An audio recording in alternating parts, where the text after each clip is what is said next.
అటుక మూడో ప్రపంచ యుద్ధం దిశగా అడుగులు పడుతూ ఉన్నాయి. ఇప్పటికే మిడిల్ ఈస్టర్న్ కంట్రీస్లో చాలా పెద్ద మొత్తంలో దాడులు జరుగుతున్న సంగతి మీకు అందరికీ తెలిసింది. అయితే దీని ప్రభావం కేవలం ఇన్ని రోజుల పాటుగా ఇండైరెక్ట్గా ఇతర దేశాలపై పడుతున్నా, ఇప్పుడు డైరెక్ట్గా పడుతోంది. ఏంటి ఆ డైరెక్ట్ అటాక్ అంటే కనుక, ఇప్పుడు భారతదేశానికి గ్యాస్ కొరత ఎంతటి స్థాయిలో ఉందో చూస్తూ ఉన్నాం. హోటల్స్ అన్ని మూతపడిపోతున్నాయి. పాఠశాల అంటే ఎడ్యుకేషన్ ఇన్స్టిట్యూషన్స్లో కనీసం పిల్లలకు కూడా ఫుడ్ పట్టలేని పరిస్థితి. హాస్టల్స్లో ఉద్యోగస్తులు ఉద్యోగాలకు వెళ్ళడానికి ఇబ్బందికర పరిస్థితే. ఏదో రకంగా డైరెక్ట్ ఇంపాక్ట్ పడుతూనే ఉంది. సో ఆయిల్ రిజర్వ్స్ పేరిట కొంత ఇంపాక్ట్ పడిందనగానే కొంత ఇండియాకి రిలాక్సేషన్ వచ్చింది. రష్యా, చైనా లాంటి దేశాలకు కూడా ఇరాన్ అనుమతించడంతో ఆ ఆయిల్ రిజర్వ్స్ కూడా వెళ్తూ ఉన్నాయి. కానీ ఇప్పుడు ఇక్కడ నిన్న ఖతార్ అండ్ ఇటువైపు ఇరాన్ రెండు వైపులా ఉన్నటువంటి గ్యాస్ రిజర్వ్స్ అతిపెద్ద రిఫైనరీ కేంద్రాలని పేల్చేసుకున్నాయి ఒకదాన్నొకటి. అటు ముందుగా ఇరాన్ పైన ఇజ్రాయెల్ దాడి చేసింది.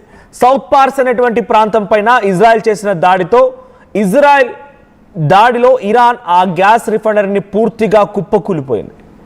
ఆ దేశానికి 90% వినియోగించేటువంటి గ్యాస్ మొత్తం కూడా ఆ గ్యాస్ రిఫైనరీ కేంద్రం నుంచే తయారవుతూ ఉంటుంది. 10% ఇతర దేశాలకు ఎక్స్పోర్ట్ చేస్తూ ఉంటారు.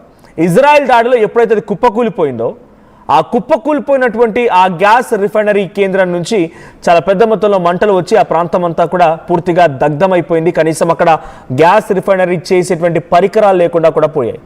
సో ఇరాన్ దేశం మొత్తం ఇప్పుడు 90% తమ గ్యాస్ అవసరాల కోసం, డొమెస్టిక్ అండ్ కమర్షియల్ అవసరాల కోసం, వంట పనుల కోసం, అన్నింటికి అది ఏదైనా కానివ్వండి, సిఎన్జి కానివ్వండి, లేకపోతే ఇతరత్ర వెహికల్స్ కానివ్వండి, కొన్ని సందర్భాల్లో జనరేటర్స్ కానివ్వండి, హీటర్స్ కానివ్వండి, అన్నీ కూడా ఆ గ్యాస్ నుంచే జనరేట్ అయ్యేటువంటి ప్రతిదీ కూడా ఇప్పుడు ఆగిపోవాల్సి వచ్చింది. కట్ చేస్తే ఇరాన్ ఏం చేసిందంటే దానికి ప్రతీకార చర్యల్లో భాగంగా ఖతార్ దోహా ప్రాంతంలోని రస్లఫాన్ అనేటువంటి గ్యాస్ రిఫైనరీ కేంద్రాన్ని ఢీకొట్టింది. ఇది ప్రపంచంలోనే one of the most important gas refinery కేంద్రం. ఇక్కడి నుంచి గ్లోబల్ లెవెల్లో 20% ఇక్కడ నుంచి గ్లోబల్ లెవెల్లో 20 నుంచి 30% గ్యాస్ సప్లై అవుతుంటుందట. ఉదాహరణకి చైనా ఇక్కడే కొనుగోలు చేస్తుంది, ఇండియా ఇక్కడ నుంచే ఇంపోర్ట్ చేసుకుంటుంది. సో రష్యా తర్వాత ఇతరత్ర దేశాలన్నీ కూడా ఇక్కడ నుంచే ఇంపోర్ట్ చేసుకుంటూ ఉంటాయి. ఇప్పుడు రస్లఫాన్ అనేటువంటి ఆ గ్యాస్ రిఫైనరీకి సంబంధించి గ్యాస్ ఇండస్ట్రీ పేలిపోవడంతో సో ఇప్పుడు భారతదేశం పైన పెను ప్రభావం పడబోతుంది. ఎంతలా అంటే, మీరెవరైనా గోల్డ్ పై ఇన్వెస్ట్ చేశారా, సిల్వర్ పై ఇన్వెస్ట్ చేశారా, చాలా పెద్ద మొత్తంలో తిరిగి వస్తున్న రకంగా ఇన్వెస్ట్ చేసి కూర్చున్నారా? రేపటి రోజున గ్యాస్ కూడా అదే మాదిరిగా కాబోతోంది. గ్యాస్ పైన కూడా ఇన్వెస్ట్ చేసేటువంటి రోజులు వస్తాయంటే బంగారం కంటే పిరం కాబోతోంది ఈ గ్యాస్. సో యుద్ధంలో లేకపోయినా కూడా ఇప్పుడు ఇండియా డేంజర్లోనే ఉంది. భారత్కి పెను ముప్పుగా మారింది రస్లఫాన్ ఎల్ఎన్జీ పైన దాడి. సో ఖతార్ ఆర్థిక వ్యవస్థ పైన ఇరాన్ దాడులు చేసింది. సో రస్లఫాన్ రిఫైనరీ నుంచి 27 దేశాలకి గ్యాస్ సప్లై అవుతోంది. అందులో ప్రధానంగా కేవలం మన దేశానికే 30 నుంచి 35% వరకు గ్యాస్ సప్లై అవుతోంది. రస్లఫాన్లో కేంద్రం పూర్తిగా దెబ్బతినిపోవడంతో దాన్ని నిర్మించాలంటే $26 బిలియన్ ఖర్చు అవుతుంది. ఇది కూడా కొన్ని సంవత్సరాలు పట్టే అవకాశం ఉంది. అంతవరకు గ్యాస్ ప్రొడక్షన్ పైన చాలా పెను ప్రభావం పడే అవకాశం ఉంది. ఇండియాకి 5 ఏళ్ల పాటుగా ఖతార్ గ్యాస్ నో గ్యాస్ అని చెప్పి ఆల్రెడీ ఒక ఇండైరెక్ట్ స్టేట్మెంట్ కూడా పాస్ చేసింది. ఇదే ప్రధాని మోదీకి ఒక రకంగా నిద్ర లేకుండా చేస్తోంది. ప్రత్యామ్నాయాలపైన దృష్టి సారించాలన్నట్టుగా కేంద్రం ఆలోచిస్తోంది. ఖతార్ దశాబ్దాల పాటుగా గ్యాస్ ఒప్పందం చేసుకున్నటువంటి ఇండియా, ఇటలీ, బెల్జియం, దక్షిణ కొరియా, చైనా, జపాన్ సహా 27 దేశాలన్నీ కూడా ఇప్పుడు గ్యాస్ కోసం ఒక్కసారిగా అదేదో చెప్తారు చూసారా, వర్షం కోసం రైతన్న ఆకాశం వైపుగా చూశాడన్నట్టుగా గ్యాస్ కోసం ఇప్పుడు ఈ దేశాలన్నీ కూడా ఆకాశం వైపుగా చూస్తున్నాయి. ఎటు వెళ్ళాలో అర్థం కాని పరిస్థితి, ఎవరి దగ్గర కొనుగోలు చేయాలో అర్థం కాని పరిస్థితి. కేవలం మన భారతదేశంలోనే ఒక చిన్న ఎగ్జాంపుల్ మీకు చెప్తాను నేను. 33 కోట్ల గ్యాస్ కనెక్షన్లు ఉన్నాయి. ఇది అఫీషియల్గా మాత్రమే. మీకు అందరికీ తెలుసు, చాలామంది బ్లాక్లో కొనుగోలు చేస్తారు, బ్లాక్లో తీసుకుంటారు, రకరకాలు చెప్తూ ఉంటారు.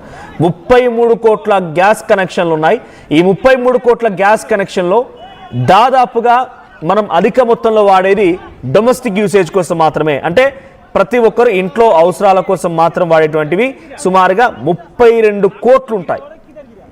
33 కోట్లు 34 కోట్ల వరకు ఆ గ్యాస్ కనెక్షన్లు ఉంటాయి. కేవలం ఇంటి అవసరాల కోసం వాడేదే 32 కోట్లకు పైచిలకు ఉన్నాయి.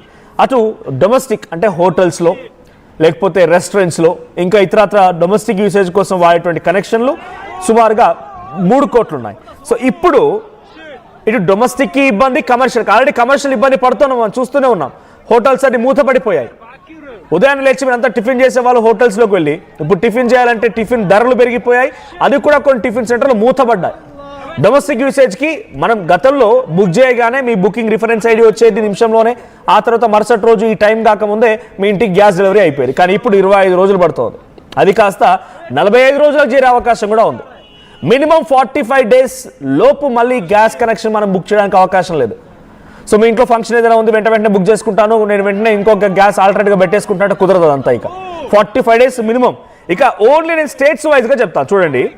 మన భారతదేశంలో ఉత్తరప్రదేశ్లో 5 కోట్ల కనెక్షన్లు ఉన్నాయి, మహారాష్ట్రలో 4 కోట్ల కనెక్షన్లు, బీహార్లో 3 కోట్ల కనెక్షన్లు, వెస్ట్ బెంగాల్లో 3 కోట్లు, తమిళనాడులో 2 కోట్లున్నర, మధ్యప్రదేశ్లో 2 కోట్లు, రాజస్థాన్లో 1,50,00,000, కర్ణాటకలో 1,50,00,000, గుజరాత్లో ఈ రకంగా ఒక్కో రాష్ట్రంలో ఈ స్థాయిలో కనెక్షన్లు ఉన్నాయి. ఇక ఆంధ్రప్రదేశ్ తెలుగు స్టేట్స్ విషయానికి వస్తే తెలుగు స్టేట్స్లో ఉన్నటువంటి గ్యాస్ కనెక్షన్ల సంఖ్య 1,50,00,000 ఆంధ్రప్రదేశ్లో ఉంటే 1,30,00,000 తెలంగాణలో ఉన్నాయి. దీంట్లో ఒక 10% లేకపోతే అంటే ఆంధ్రప్రదేశ్లో 8 లక్షల కనెక్షన్లు కమర్షియల్ ఉంటే తెలంగాణలో 9 లక్షల కనెక్షన్లు ఉన్నాయి. అంటే కమర్షియల్ ఇక్కడ హోటల్స్ బిజినెస్ ఎక్కువగా ఉంటుంది కాబట్టి.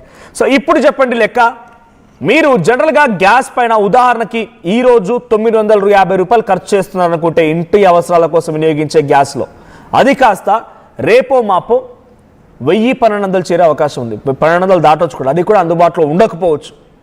బికాజ్ మనకు లేదు, ఖతార్ నుంచి మనం కొనుగోలు చేస్తున్నాం. సో ఇక్కడ మీకు ఇంకొక అనాలిసిస్ కూడా చెప్తాను, మనం ఎక్కడెక్కడి నుంచి కొనుగోలు చేస్తున్నాం ఏంటి అనేది. మనం ఎక్కువగా భారతదేశానికి సప్లై అయ్యేటువంటి ప్రతి గ్యాస్, మీరు ఇంట్లో వాడేటువంటి గ్యాస్ అంతా కూడా ఎక్కడి నుంచి మనకు వస్తుందని అంటే, మరి మన భారతదేశంలో అయితే గ్యాస్ నిల్వలు ఎక్కడ లేవు కదా. 1-2 మేబీ గుజరాత్ లాంటి ప్రాంతాల్లో, నార్త్ ఇండియాలో 1-2 చోట్ల చిన్న చిన్న రిజర్వ్స్ ఉన్నాయి. సో మరి ఎక్కడి నుంచి మనం తీసుకుంటామంటే మెయిన్లీ మనమంతా ఇంపోర్ట్ చేసుకుంటున్నటువంటి గ్యాస్ అవసరాల కోసం, మన భారతదేశం గ్యాస్ అవసరాల కోసం మనం ఎక్కువగా ఇంపోర్ట్ చేసుకుంటుంది గల్ఫ్ కంట్రీస్ నుంచి. సో గల్ఫ్ కంట్రీస్ నుంచి ఎక్కువగా మనం ఇంపోర్ట్ చేసుకుంటూ ఉంటాం. 60% మనం గల్ఫ్ కంట్రీస్ నుంచే ఇంపోర్ట్ చేస్తూ ఉన్నాం. అది యూఏఈ అయినా, ఖతార్ అయినా, సౌదీ అయినా, కువైట్ అయినా 60% మనం అక్కడి నుంచే తీసుకుంటూ ఉన్నాం. 40% వేరే దేశాల నుంచి.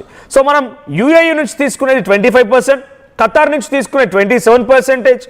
అంటే మనం ఇంపోర్ట్ చేసుకునే దాంట్లో ఆ 60%లో మనం అక్కడక్కడ ఆ రాష్ట్రాలు, ఆ దేశాల నుంచి ఎంత మేరకు తీసుకుంటున్నామంటే ఖతార్ నుంచి 20%, సౌదీ నుంచి 10%, కువైట్ నుంచి 10%. ఇప్పుడు సౌదీ మనం తీసుకునేటువంటి అతి పెద్ద ఇంపోర్ట్ చేసుకున్నటువంటి దేశం ఏదైనా ఉందంటే ఖతారే. 27% తీసుకుంటున్నాం, అతిపెద్ద దేశం. మనం యుఎస్ నుంచి 10% తీసుకుంటున్నాం, రష్యా నుంచి 5%, నార్వే నుంచి 5%, కెనడా నుంచి 5%, ఇతరత్ర చిన్న చితక దేశాల నుంచి 10% చొప్పున బయట నుంచి ఇంపోర్ట్ చేసుకుంటున్నాం. మన దగ్గర ప్రొడ్యూస్ అది చాలా తక్కువ, వెరీ మైన్యూట్. సో అటువంటిది ఇప్పుడు మనం ఖతార్ పైన దాడి జరిగిందంటే